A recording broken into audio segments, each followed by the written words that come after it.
Good afternoon. It's such an honor to be with you all here today.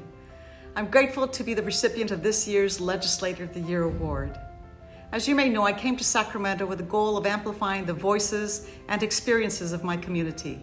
I came to fight for inclusion and equity, and that's what CSEA has been doing for years. CSEA represents more than 250,000 school support staff throughout California.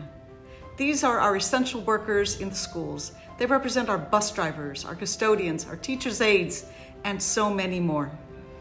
CSEA fights to improve the lives of their members, their students, and our communities. And because of this, I am humbled to be recognized by such an important organization. I look forward to continuing our partnership as we fight for equity and parity for our classified employees.